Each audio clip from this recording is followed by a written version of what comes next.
Now, I've talked about this before, but we know that Mando Season 4 is dealing with a lot of delays and setbacks, not just because of the writer's strike, but also because of how Jon Favreau and Dave Filoni want to fine-tune the story and make it the best that it can be, that's really going to take advantage of Star Wars Legends on a full scale, and to also expand this one particular season that's going to be longer than usual. So they want to make it past 8 episodes, they want to make each and every episode longer than usual, which honestly, that's great. And that's worth waiting for if you're going to have a very well-told story.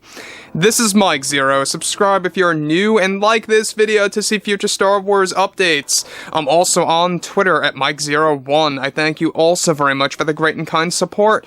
And without wasting too much of your time, let's get right into exactly what George Lucas himself is up to. Now, as you all know, there's a current dream team that takes up over at Lucasfilm. You have Jon Favreau, Dave Filoni, Tony Gilroy, Timothy Zahn, George Lucas involved in there as well. We're getting, of course, James Cameron eventually. They've even been trying to get Matt Reeves on board, as well as other creators that are very well known in the Hollywood sphere. Now, what's interesting about all of this is exactly what George Lucas is planning for Mando Season 4, something that already has been planned and in the works that is now getting revised for the better, that's going to be more accurate to Star Wars Legends in a sense, while also mixing in with the new.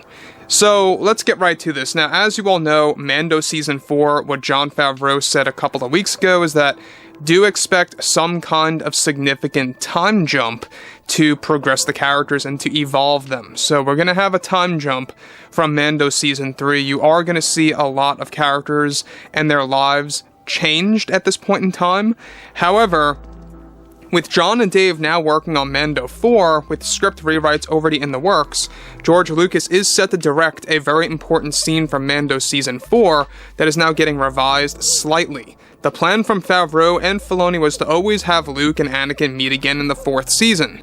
However, recent changes occurred due to George Lucas. All for the better, of course. Lucas's new treatment of the reunion scene is to have the Force ghost of Anakin meet with Luke on Yavin 4 instead of Ossus. This is said to be, of course, and have been a recent storyboard change that was made by Lucas himself, since he will be directing one scene from Mando Season 4 so far. The plan is to make it canon that Luke has a second Jedi temple on Yavin 4, much like in Legends, and that fans will witness the very first time that Luke has seen his father in years since Return of the Jedi. Now, Hayden Christensen has already been informed about the reunion scene that will take place, where he will be completely de-aged properly for the use of archive footage to be used over as well to help create a flawless version of Anakin's Force Ghost. The storyboard also involves a scene in which Anakin is informing Luke about the dangers of Ben Solo. Let me pause here quick before I get to the next piece. So, as you all may very well be aware, there is a recent book that touches on the reunion between Luke and Anakin. Now, it's not made very clear if it's, the first meetup after Return of the Jedi, other than the fact that we know that Luke was very surprised to see Anakin forming before him, essentially. This was, of course, the Shadow of the Sith book, I believe it was, where Anakin pops up in front of Luke and warns him about Exegol, essentially, and saves him from there.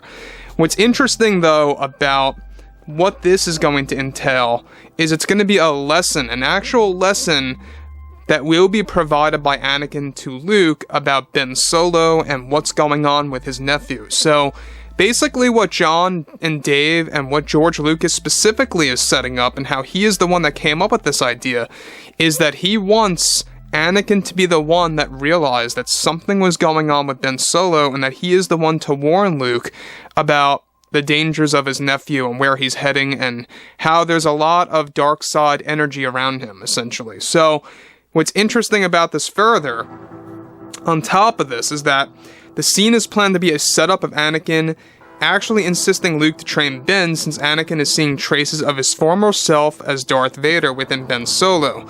Lucas is planning to make this a very heartwarming moment in which Luke takes advice from his father to train his nephew, and is said to be a bit of an homage to the scene where Kenobi is talking to Luke on Dagobah in the swamp.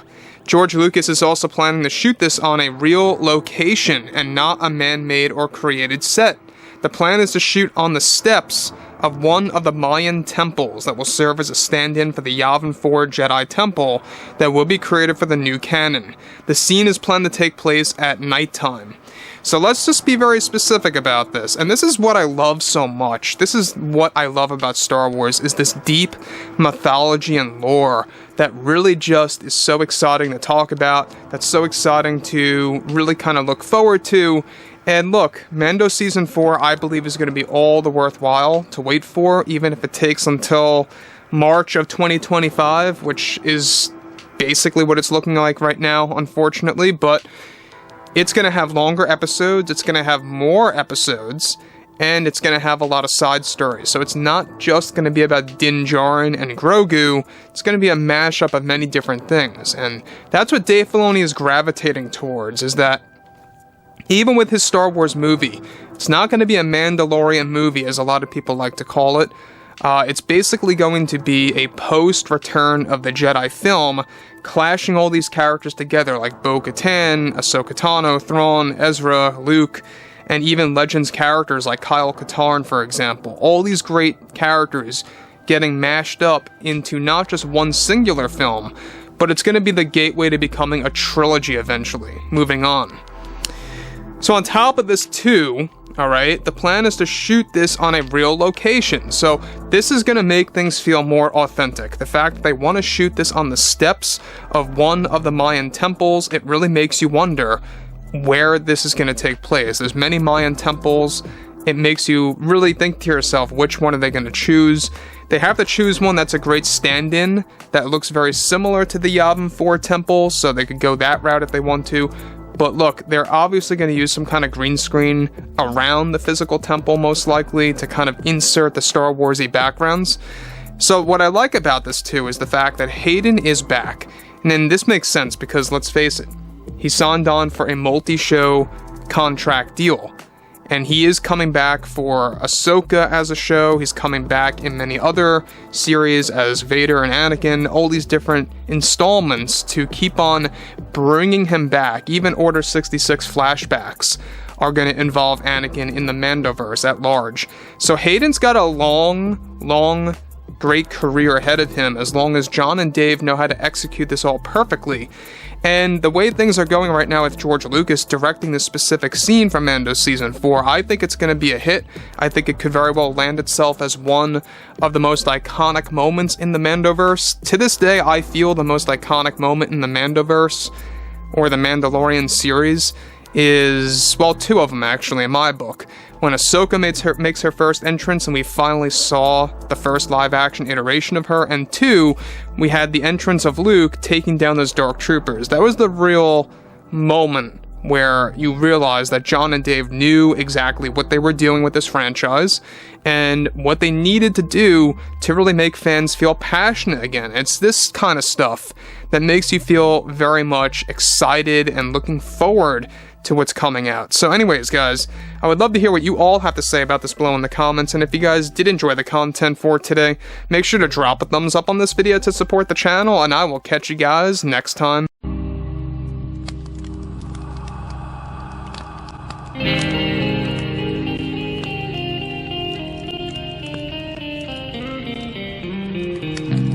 Gun in hand, we are alone again.